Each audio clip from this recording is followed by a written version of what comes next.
하나님의 말씀 읽겠습니다. 오늘 우리에게 주시는 하나님의 말씀은 창세기 1장 1절 말씀입니다. 준비하신 성경책이나 화면의 자막을 보시고 우리 한 목소리로 말씀을 읽겠습니다. 태초에 시작. 태초에 하나님이 천지를 창조하시니라. 아멘. 오늘은 말씀을 전하기 전에 특별 찬양 순서가 있습니다. 우리 노강민 형제 이제 나와서 귀한 찬양 하나님 앞에 올려드릴 때에 함께 은혜를 경험하는 귀한 시간 될 수 있기를 바랍니다.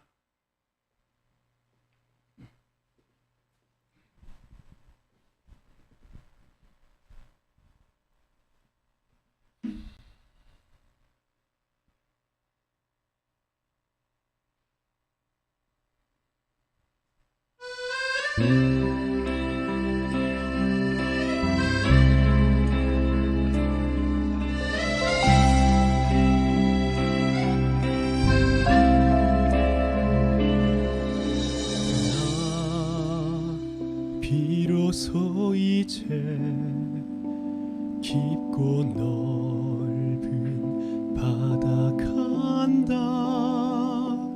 두려움에 떨고 있는 내 손을 주는 결코 놓치지 않으셨다. 나 비로소 이제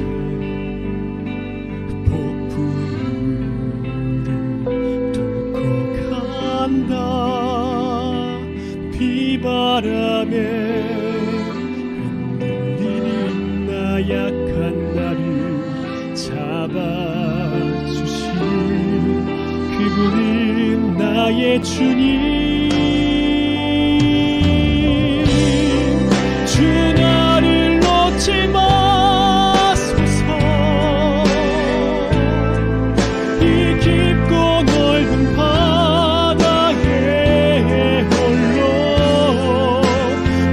삶의 항해의 끝이 되시는 주님이시여. 나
귀한 찬양 너무 감사드립니다. 이제 우리 강민 형제는 대학에서 지금 뮤지컬을 전공을 하고 있는데 이제 한 주만 있으면 이제 군입대를 해야 합니다. 그래서 이제 1년 6개월 정도 나라의 부름을 받고 이제 또 군대 생활을 해야 될 터인데 가기 전에 이렇게 또 하나님 앞에 또 그리고 우리 교회 앞에서 이렇게 함께 찬양할 수 있는 기회를 가진 것이 너무나 감사하다라는 생각이 듭니다. 다시 한번 우리 박수로 격려하도록 하겠습니다. 제가 오늘부터 좀 겸손해져야 되겠습니다. 제 목소리가 제일 좋고 제가 노래를 제일 잘하는 줄 알았는데 오늘 강민 형제의 노래를 들으니까 이제 제가 앞으로 겸손하게 살아야 되겠다라는 생각이 좀 들었습니다. 지난 한 주간 참 너무 감사하다라는 생각이 많이 들었습니다.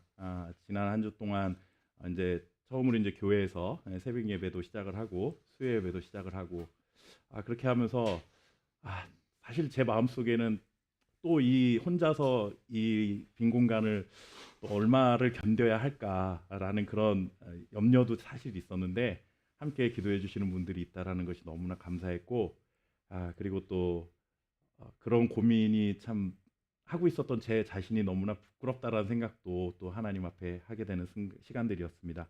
오늘 그리고 예배 시간 중에 지금은 형편상 지금은 제가 예배를 처음부터 끝까지 혼자서 다 이렇게 하고 있지만 뭐 제가 잘나서도 아니고 제가 다 하고 싶어서 그런 것도 아니지만 교회 여러 가지 형편상 지금은 제가 이렇게 처음부터 끝까지 다 예배를 인도하고 있지만 오늘 이렇게 특별히 강민 형제가 나와서 제가 아닌 누군가가 와서 예배의 한 순서를 맡았다라는 것이 얼마나 감사한지 그리고 또 제가 이렇게 풍성한 꽃 사이에서 이렇게 설교를 할 거라고는 생각도 못했는데 또 이렇게 정말 자원에서 매주마다 섬겨주시는 또 집사님이 계시다라는 것이 얼마나 감사한지 정말 많은 것들을 갖추고 있는 다른 교회들에서는 어떻게 보면 너무나 당연하게 그냥 있었던 것들인데 이렇게 우리 함께 교회가 이제 2년 정도 되어가는 과정 속에서는 모든 것이 다 처음이고 하나하나 이렇게 우리가 경험해가는 첫 번째 경험이라는 것이 더 감사하고 정말 기쁘고 영광스럽고 그렇다는 생각이 듭니다. 그런 것들이 우리가 뭔가를 좀 더 지금보다는 좀 더 나은 형편에서 예배를 드린다 하더라도 그런 감사의 마음을 잃어버리지 않았으면 좋겠다라는 생각도 해보고요. 우리의 인생에는 언제나 이렇게 특별히 정말 평범해 보이는 것들이었지만 정말 지금 생각해보면 너무 감사한 것들이 사실 조금만 돌아보면은 찾아보면 있다라는 생각이 듭니다. 그래서 그런 감사의 제목들을 많이 찾아가시는 그런 한 해의 삶이 되시기를 바라겠습니다. 제가 잠깐 다음 주에 군대 가는 강민 형제에서 먼저 좀 기도를 좀 잠깐 하고 예배 설교를 하도록 하겠습니다.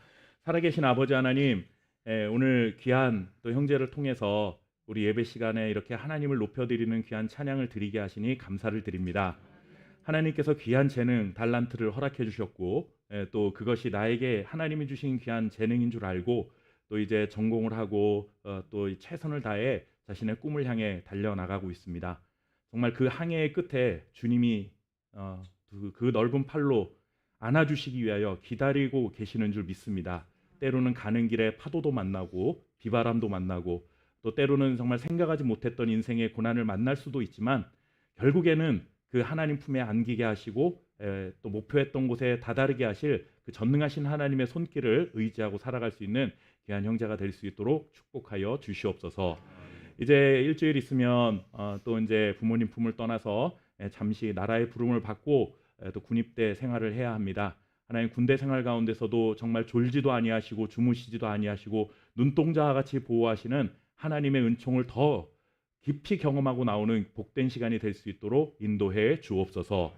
때로는 정말 낯선 환경 속에서 그리고 또 나에게 이렇게 참 이렇게 거친 환경을 허락하셨을까라는 고민이 드는 그런 순간들도 있겠지만 오히려 그 순간이 하나님을 더 의지할 수 있는 귀한 자리가 될 수 있도록 도와주시옵시고 더 인격적으로나 영적으로나 모든 면에서 성숙하고 돌아올 수 있는 귀한 시간이 될 수 있도록 주님 도와주옵소서. 특별히 하나님 찬양을 통해 이렇게 노래를 통해 앞으로 많은 또 활동을 해야 할 터인데 특별히 성대와 목을 보호하여 주시고 군대에서도 그러한 것 조그마한 것도 상하지 못하도록 하나님의 전능하신 손으로 보호하여 주옵소서. 또 떠나가는 가정 속에 또 부모님 또 형제의 마음 속에 하나님의 위로를 더하여 주셔서 떨어져 있는 시간이 외로움이 되지 아니하도록 도와주시고 더 위해서 기도하고 서로를 사랑할 수 있는 복된 시간들로 채워갈 수 있도록 가정을 축복하여 주옵소서. 감사드리며 살아계신 예수님의 이름으로 기도하옵나이다. 아멘. 네, 새로운 운동이나 악기를 배우기 시작하면 배우려고 하는 사람들의 마음에 을에 드는 생각 한 가지가 있습니다. 그건 뭐냐 하면 대단한 전문가가 된 듯한 자신의 모습을 먼저 상상을 한다라는 것이죠. 예를 들어 피아노를 배운다고 한다면 사실 처음 피아노를 배우면 악보도 제대로 볼 수 없고 그리고 개 이름이 뭔지 또 박자가 뭔지 이런 것들에 대해서 잘 알지도 못하면서 벌써 머릿속에서는 뭘 멋진 연주곡을 연주하고 있는 자신의 모습을 상상하는 것이 우리 사람들의 일반적인 모습입니다. 그러나 사실 현실은 그렇지 못하죠. 피아노를 열심히 배우겠다는 열정이 있고 그리고 또 정말 나는 피아노 연주에서만큼은 세계 최고의 피아니스트가 되고 말 거야 라는 그런 꿈과 목표가 있다 하더라도 현실은 뭐부터 시작해야 됩니까? 피아노 앞에서 의자 앞에 앉아서 바른 자세부터 갖고 그리고 손가락을 피아노 위치에 어디에 올려야 하는지 그리고 또 왼손 오른손 번갈아 가면서 도레도레 이런 것을 무한 반복하는 그런 기초와 기본을 다지는 시간들을 가져야만 한다는 것입니다. 이런 기본적인 것은 다 뛰어넘고 내가 연주해보고 싶은 그 노래를 바로 좀 연주를 배웠으면 좋겠다 싶은 생각도 들지만 정말 피아노를 잘 치기 위해서는 그런 기초부터 탄탄하게 다져야 하기 때문에 지루한 과정을 이겨내는 시간들이 반드시 필요합니다.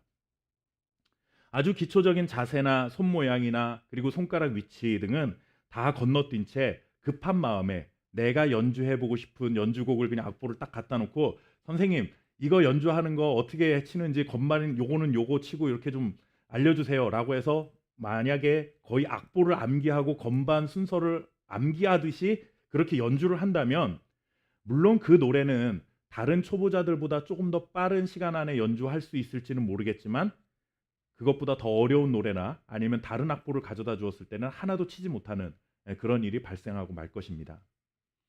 첫 단추를 잘 껴야 한다는 말이 있는 것처럼 뭐든지 기초부터 차분히 배우는 것이 굉장히 중요합니다.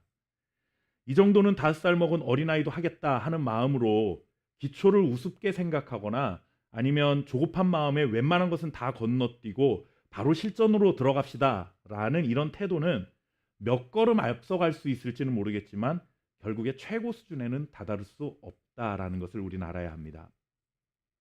기초, 기본은 별로 중요해 보이지 않는 것일 수도 있지만 하찮아 보이는 것일 수도 있지만 전체를 떠받치고 있는 굉장히 중요한 것입니다. 고층 건물을 지으려고 하면 할수록 그 건물의 높이가 높아지면 높아질수록 먼저 해야 될 것은 기초를 먼저 단단하게 다지는 작업입니다. 시간과 노력을 그 기초를 다지는데 더 많은 시간을 할애해야 하는 것이죠. 그것처럼 우리의 인생을 든든하게 세워가기 위해서는 우리 인생의 기초를 든든히 해야 하는 그런 수고를 절대로 건너뛰어서는 안 되는 것입니다. 이것은 신앙생활도 마찬가지입니다. 결심을 하고 나도 이제부터 하나님 잘 믿어야지, 믿어야 되겠다. 내지는 나도 앞으로 저 장로님, 저 권사님처럼 기도도 열심히 하고 뭔가 열정적으로 신앙생활을 해야겠다라는 결심을 하고는 무작정 그 사람들이 하는 신앙생활의 태도를 따라하면 어떻게 될까? 한번 물음을 던져봅니다. 물론 그렇게 신앙생활을 잘 하고 있는 어떤 그 신앙의 좋은 선배, 신앙인들의 롤 모델로 삼고 흉내내면서 하다 보면은 배우는 것도 물론 있을 수 있겠죠. 그것이 전혀 없진 않을 겁니다. 그렇게 흉내라도 내다 보면 뭔가 배우는 게 분명히 있습니다. 그들을 통해 선한 영향력을 받을 수 있는 것도 사실입니다. 하지만 그 사람들이 어떻게 신앙생활하는지를 따라하는 것보다 더 중요한 것은 신앙의 기초, 신앙의 기본에 우리가 충실한 그런 삶을 살아가는 것부터 배워야 한다는 것입니다. 그렇다면 신앙의 기초, 신앙의 첫 단추는 과연 무엇일까?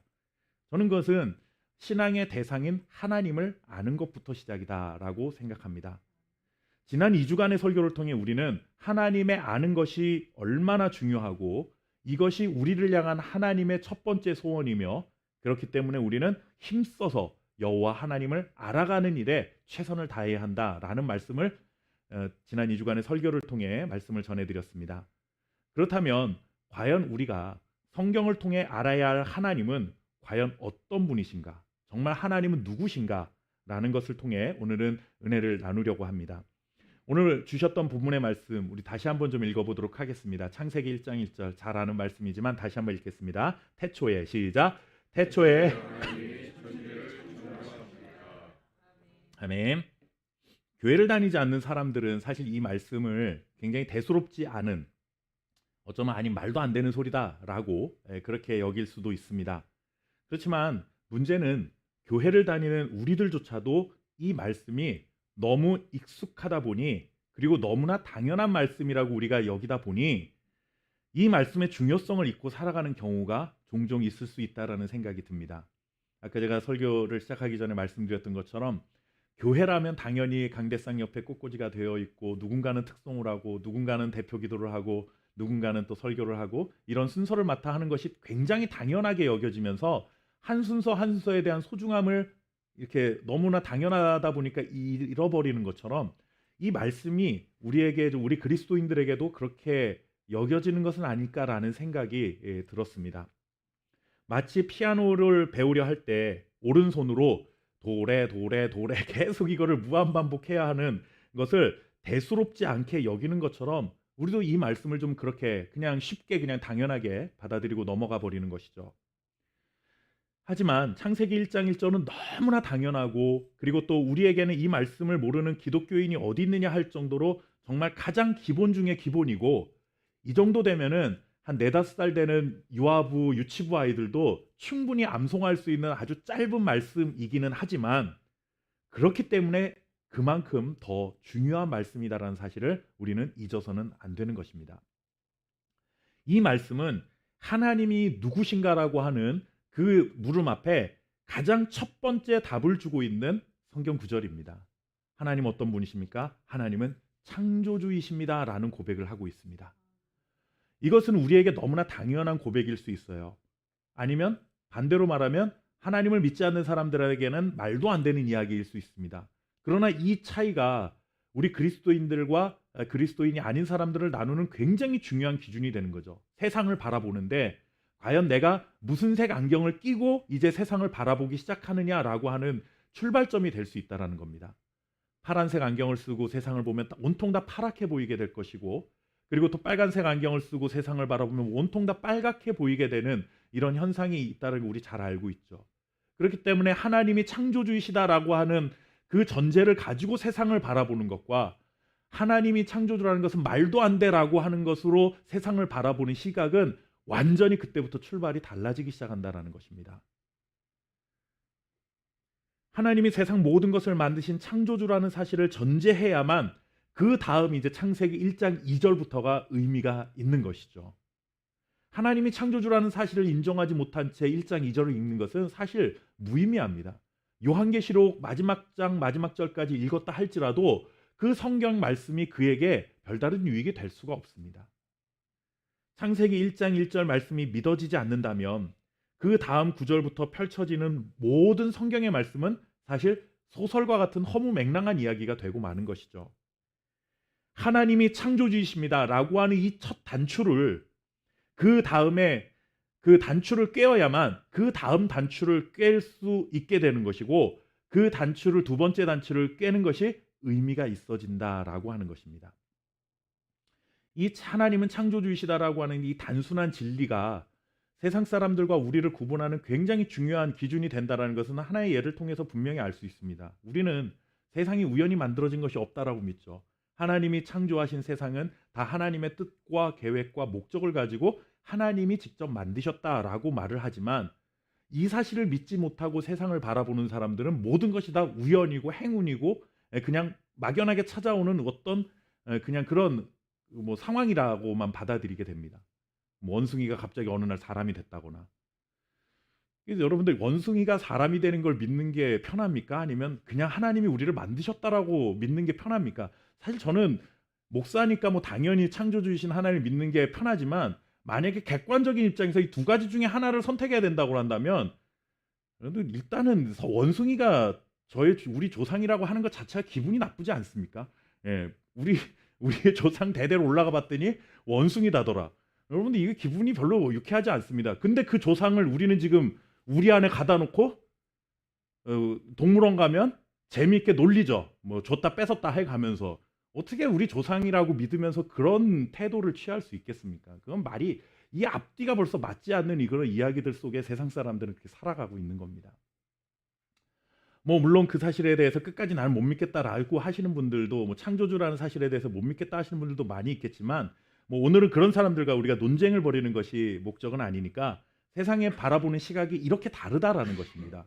하나님이 창조주라는 사실을 인정하는 것과 인정하지 않는 것의 차이가 조그마한 차이가 아니라는 거죠.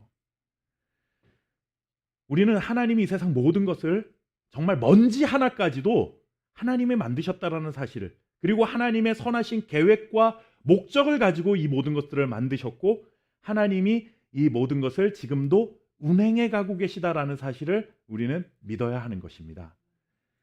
둘째로 우리가 하나님에 대해서 알아야 될 것은 하나님은 부성과 모성을 가지신 분이다라는 것입니다. 우리 함께 창세기 1장 27절 말씀을 읽어보겠습니다. 창세기 1장 27절 하나님이 시작 하나님이 자기 형상 곧 하나님의 형상대로 사람을 창조하시되 남자와 여자를 창조하시고 아멘.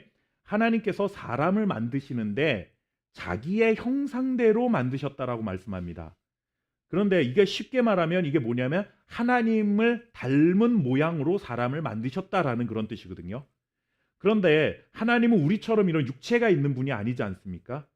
영이신 하나님은 모양이 사실 없습니다. 그런데도 불구하고 성경은 왜 하나님이 자기의 형상대로 사람을 만드셨다라고 전했느냐? 이 말씀은 하나님의 외모를 담게 하셨다라는 의미가 아니라 하나님이 가지고 계신 성품 중에 몇 가지를 우리 사람들에게 심어주셨다라는 겁니다.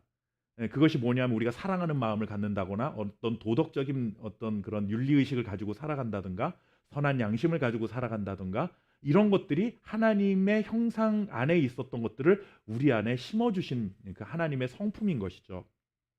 이런 것들을 닮았다는 겁니다. 즉 하나님은 남자와 여자라는 이중 성별을 가지고 있다라고 하는 그런 뜻이 아니라 아버지와 같은 남성성과 함께 어머니와 같은 그런 여성성도 가지고 있는 분이 하나님이시고 이것을 닮은 남자와 여자를 하나님이 창조하셨다라고 하는 그런 의미인 것입니다. 하나님은 강하고 보호자와 같은 이미지의 아버지와 같은 남성성과 그리고 또 부드럽고 감싸주는 이미지의 어머니 같은 여성성을 가지고 있는 분이라는 사실을 우리는 기억해야 합니다. 이것을 잘못 오해해서 하나님의 교회라고 하는 곳에서는 어머니 하나님, 아버지 하나님 뭐 이렇게 하나님을 둘로 엄마 아빠 하나님으로 이렇게 나누고 있지만 잘못된 거죠. 어디까지나 물리적인 어떤 나누는 그 말씀을 바라본 것에 대한 오해에서부터 비롯된 것이고요. 하나님은 그런 남성, 여성이 아니라 이런 아버지의 모습과 어머니의 모습을 동시에 가지고 있는 분이다. 그런데 이 말씀이 왜 중요하냐? 여러분들 창조주이시다, 정말 전능자이시다 라고 하는 이런 이미지는 사실 굉장히 남성성이 강한 표현들이죠. 어떻게 보면 굉장히 감사한 일이고 정말 능력이 많은 그런 전능하신 분으로 보이기도 하지만 왠지 좀 다가가기에는 어려운, 좀 이렇게 좀 무서운 그런 이미지도 사실 가지고 있는 것도 사실입니다. 그런데 그 하나님에게 그런 남성성만 있는 것이 아니라 부드럽게 감싸주시는 어머니와 같은 모습이 있다라고 하는 것은 우리에게 부드럽고 친근한 분으로 다가오시는 분이라는 사실을 우리에게 말씀해주고 있는 것입니다. 세 번째 우리가 알아야 할 하나님은 우리에게 복 주시는 분이다라는 것입니다. 우리 함께 창세기 1장 28절 상반절 말씀만 또 같이 읽어보겠습니다. 하나님이 그들에게 시작 하나님이 그들에게 복을 주시며 하나님이 그들에게 이르시되 아멘. 하나님이 세상을 만드시고 그리고 제일 마지막 끝에 사람을 만드셨습니다. 사람을 만드신 후에 사람들에게 첫 번째로 하나님이 하신 말씀, 하나님이 하신 일이 뭐냐 하면 그 사람들에게 복을 주시는 일이었습니다. 여러분들 복이 무엇이냐 하는 것은 우리가 또 나중에 또 말씀을 통해서 살펴볼 수 있는 기회가 또 있을 겁니다. 이 하나님 말씀하시는 복이 무엇인지에 대한 것은. 그런데 오늘은 이 복이 무엇이냐라는 것보다는 오늘은 하나님이 누구신가라고 하는 말씀을 나누고 있으니 그것에 좀 더 관심을 가져야 될 필요가 있습니다. 어떤 복을 말씀하시는 건지는 우리가 말씀을 통해서 앞으로도 또 살펴볼 기회가 있겠지만 중요한 것은 하나님이 우리에게 복을 주시기를 원하시는 분이다라는 사실입니다. 창조주이신 하나님이 인간들을 만드신 목적 중에 하나가 뭐냐면 우리에게 복을 주시기 위해서 우리를 만드셨다라는 겁니다. 우리를 하나님이 원하는 로봇과 같은 심부름꾼을 만드시기 위해서 우리를 만드신 것이 아니라 하나님이 가지고 계신 그 신령한 복을 우리에게 다 주시기 위하여 우리를 만드셨다라는 의미인 것입니다. 그래서 우리는 하나님께 복을 간구하며 삽니다. 그래야만 합니다. 어떤 복을 어떤 목적으로 구하여야 하느냐, 이것들도 우리가 성숙한 그리스도인으로 가는 과정 속에 배워야 하는 것이지만 우리가 먼저 그 전에 가져야 될 우리의 삶의 기본적인 태도는 우리의 복을 누구에게 간구해야 되느냐? 하나님께 간구해야 된다는 것입니다. 엉뚱한 데 가서 복을 빌어서는 안 된다는 것이죠. 창조주이신 하나님은 우리 모두에게 하나님이 가지고 계신 모든 신령한 복을 다 주시기를 아까워하지 않는 분이라는 사실을 믿으시기를 바랍니다. 네 번째로 하나님은 누구신가? 하나님은 우리와 언제나 함께 하시는 분이다라는 것입니다. 창세기 28장 15절 말씀 함께 읽어보도록 하겠습니다. 내가 너와 함께, 시작. 내가 너와 함께 있어 내가 어디로 가든지 너를 지키며 너를 이끌어 이 땅으로 돌아오게 할지라. 내가 내게 허락하는 것을 다 이루기까지 너를 떠나지 아니하리라 하신지라. 아멘. 자식을 향한 부모의 사랑은 이 세상의 어떤 사랑보다도 가장 크고 넓고 깊은 것이다 라고 말할 수 있습니다. 하지만 그 큰 부모의 사랑도 자식을 위해서 해줄 수 있는 것은 굉장히 제한적입니다. 부모도 왜냐하면 시간 안에 살아가는 사람들이고 시간의 제약을 받는 사람들이고 공간의 제약을 받는 연약한 사람이기 때문에 그렇습니다. 그러나 하나님은 시간과 공간을 초월해 계신 분인 줄 믿습니다. 하나님은 시간을 초월하신 하에서 영원하신 분이시기 때문에 우리와 영원히 함께 하실 수 있습니다. 또한 그는 공간을 초월하신 분이시기 때문에 우리와 어디서든지 함께 하실 수 있는 분인 줄 믿습니다. 하나님은 우리의 인생 전체에 동행하시는 분입니다. 정말 1분 1초도 우리를 혼자 내버려 두지 않으시고 하나님은 우리보다 앞서가시면서 우리의 필요를 채우시고 우리의 삶을 인도해 주시는 분이십니다. 세계 인구가 약 80억 명이라고 합니다. 그런데 그 모든 사람과 어떻게 늘 함께 하시느냐? 세상 사람들은 이런 기준으로 하나님을 판단하죠. 말도 안 된다라는 생각을, 물론 사람들은 그렇게 할 수 있습니다. 그런데 여러분들, 하나님은 사람이 아니시잖아요. 저는 80억 명과 동시에 함께 있을 수 없습니다.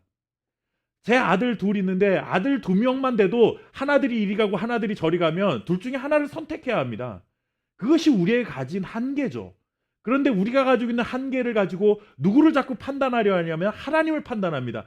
아니, 어떻게 하나님이 80억 명과 세상에 영원토록 같이 합니까? 말도 안 됩니다. 정말 유치한 생각이죠. 그는 창조주라는 이 첫 번째 우리 사실에 대해서 눈을 뜨기 시작하면 이것 또한 가능한 이야기입니다.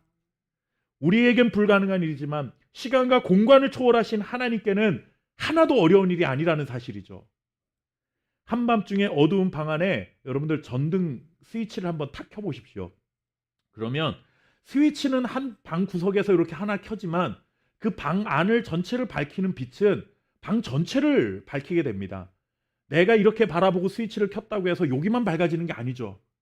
내 앞도 밝고 내 뒤도 밝고 내 위도 밝고 내 아래도 밝고 내 좌우 옆도 스위치를 켜는 순간 다 밝습니다. 온 방을 다 채우는 거죠.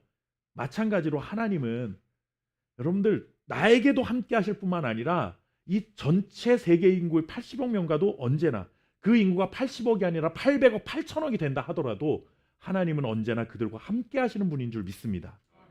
그것이 바로 창조주가 가지고 있는 능력이고 그가 정말로 제한이 없는, 한계가 없는 분이라는 사실을 우리에게 말씀해 주고 있는 것입니다. 하나님은 그 모든 사람들과 언제 어디서나 동행하시는, 함께 하시는 하나님이라는 사실을 믿으시길 바랍니다. 마지막 5번째로 하나님 어떤 분이신가? 하나님은 우리에게 저 주시는 분이다라는 겁니다. 창세기 32장 24절과 25절 말씀을 좀 같이 읽어보겠습니다. 야곱은, 시작. 야곱은 홀로 남았더니 어떤 사람이 날이 새도록 야곱과 씨름하다가 자기가 야곱을 이기지 못함을 보고 그가 야곱의 허벅지 관절을 치매 야곱의 허벅지 관절이 그 사람과 씨름할 때에 어긋났더라. 아멘. 야곱이 아버지를 속이고 형제를 속여서 이제 도망자의 신세가 되었을 때 도망하던 중에 야복강가에서 하나님의 사자를 만나게 됩니다. 그런데 이 하나님의 사자와 만나서 씨름을 하죠. 싸웠다는 얘기, 경쟁에서 다투었어요. 그런데 야곱이 이겼다라고 이야기합니다. 여러분, 이 하나님의 사자는 하나님이 보내신 어떤 그런 대리인이라고도 볼 수 있지만 이게 사실 하나님의 사자는 곧 하나님이십니다.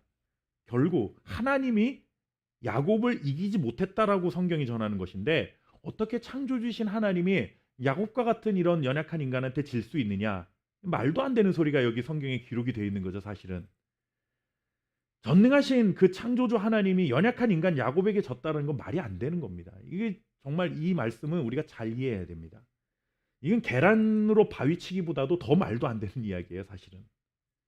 그런데 이 말은 정말 하나님이 야곱에게 졌다, 야곱이 이겼다가 아니라 하나님이 야곱에게 져주신 겁니다. 하나님이 야곱의 손을 들어주셨다라는 거예요. 어린 자녀와 마트에 간 부모가 예상에 없던 일을 종종 만날 때가 있습니다. 언젠가 하면 아이들이 나는 원래 반찬거리를 사러 마트에 왔는데 아이들이 장난감 코너를 지나가다가 자기 마음에 드는 장난감을 딱 보았을 때입니다. 그러면 그때부터 사달라고 떼를 쓰죠. 뭐 울고불고 난리가 납니다. 어떤 아이는 막 바닥에 누워가지고 막 땡깡을 부립니다. 그러면 부모는 얼마든지 힘으로 제압해서 그 아이를 데리고 갈 수 있습니다. 안 사줘요. 그러고 강압적으로 힘으로 얼마든지 제압할 수 있지만 부모는 져주는 경우가 종종 있습니다. 내 자녀가 그렇게 갖고 싶어 하는데 그 정도 소원 못 들어줄 이유가 없기 때문에 부모는 그냥 그 아이에게 져주는 겁니다. 하나님도 마찬가지라는 거죠. 야곱이 힘이 세거나 하나님보다 능력이 많아서 야곱이 하나님을 이긴 것이 아니라 하나님이 져주신 거예요. 너가 내 뜻에 따라야 하는 것이 맞지만 그렇게도 말씀하시지만 많은 경우 우리의 뜻을 따라 우리가 살아갈 수 있도록 하나님이 그냥 우리한테 져주시는 겁니다. 전능하신 능력의 하나님이 맞지만 우리의 의지와 생각을 항상 힘과 능력과 하나님의 절대적인 어떤 그런 주권으로 우리의 생각을 다 꺾어버리시는 것이 아니라 우리에게 하나님이 져주시는 거예요. 그래, 너가 하고 싶은 대로 해봐. 이렇게 부모가 그리고 하나님이 져주시는 이유가 무엇입니까? 다른 데 있지 않습니다. 아, 나 너 더 이상 못 이기겠으니까 너 포기할래. 나 그냥 너 마음대로 살아. 이게 아니잖아요. 하나님이 그리고 부모가 자녀에게 져주는 이유는 사랑하기 때문이죠. 사랑하기 때문입니다. 부모가 자녀를 사랑하기 때문에 져주는 겁니다. 이겨서 뭐합니까 그거? 하나님이 우리를 너무나 사랑하시기 때문에 잘못된 일이 아니라고 한다면 하나님이 우리에게 져주시는 겁니다. 하나님이 세상을 창조하신 이유도 생각해 보면 우리를 사랑하시기 때문에 세상을 만드신 겁니다. 하나님이 부성과 모성을 가지고 우리와 언제나 어디서나 함께 하시는 것도 따지고 보면 결국 뭡니까? 우리를 사랑하시기 때문에 그런 거죠. 하나님이 우리에게 복을 주시는 이유가 뭡니까? 사랑하기 때문에 그렇습니다. 하나님이 누구신가라는 이 질문 앞에 우리는 오늘만 해도 5가지를 살펴보았는데 성경을 뭐 더 살펴보면 더 많은 것들을 이야기할 수 있겠죠. 그러나 여러분들 이 모든 질문에 여러 가지 답을 할 수 있지만 결론은 하나님이 우리를 이만큼이나 사랑하십니다라고 하는 것입니다. 하나님은 우리를 눈에 넣어도 아프지 않을 만큼 사랑하십니다. 그것이 우리가 할 수 있는 한계의 표현의 한계입니다. 표현의 한계. 우리를 보고 기뻐서 어쩔 줄 모를 만큼 하나님이 우리를 사랑하십니다. 함께 우리 스바냐 3장 17절 말씀을 읽어보도록 하겠습니다. 너의 하나님 여호와가 시작. 너의 하나님 여호와가 너희 가운데에 계시니 그는 구원을 베푸실 전능자이시라. 그가 너로 말미암아 기쁨을 이기지 못하게 하시며 너를 잠잠히 사랑하시며 너로 말미암아 즐거이 부르며 기뻐하시리라 하리라. 아멘.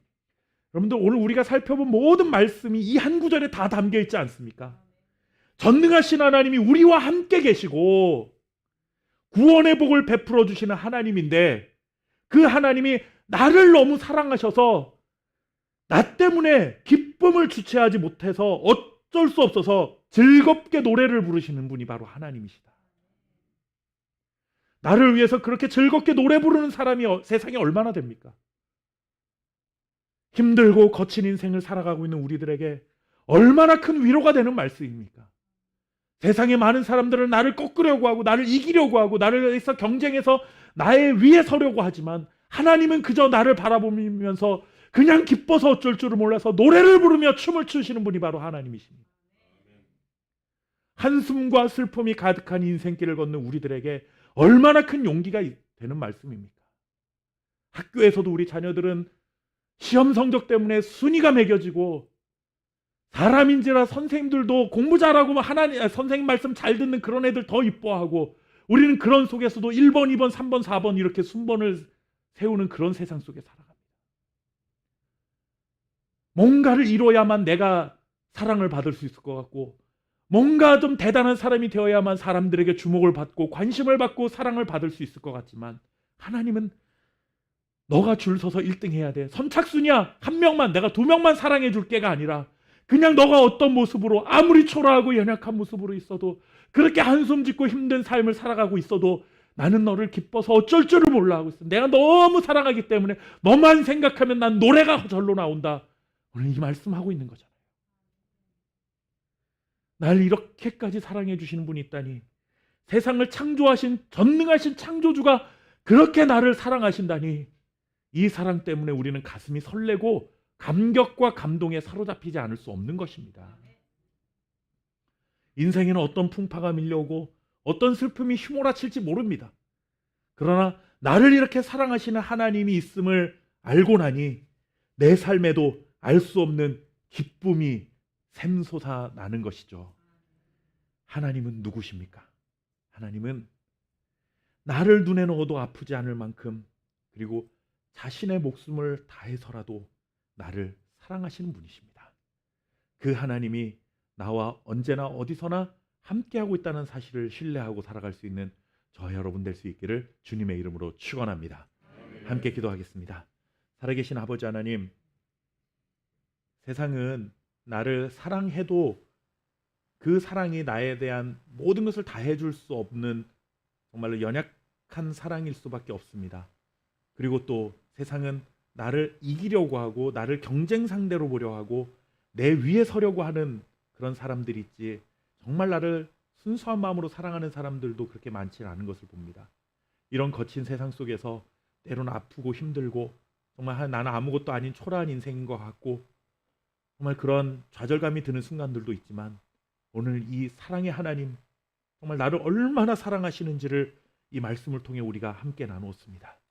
하나님의 사랑이 우리 눈에 보이진 않을 수 있지만 그 사랑이 나와 언제나 함께하고 계시고 내 평생을 함께하시며 내가 어디를 가든지 함께하고 계시다는 사실을 굳게 믿고 창조주 하나님과 믿음 안에서 동행하는 삶을 살아갈 수 있도록 주여 우리의 삶을 인도해 주옵소서. 하나님, 오늘도 주님께서 베풀어 주신 이 크신 은혜와 사랑을 감사하여 구별하여 하나님 앞에 예물을 드립니다. 이 감사의 예물이 정말로 우리의 신앙의 고백이 되게 하시고 또 우리의 삶을 더 풍성한 것들로 채우시는 은혜의 통로가 되게 하시며 또 이것을 통하여 작은 기적들을 일으켜 가시는 하나님의 놀라운 축복의 도구가 될 수 있도록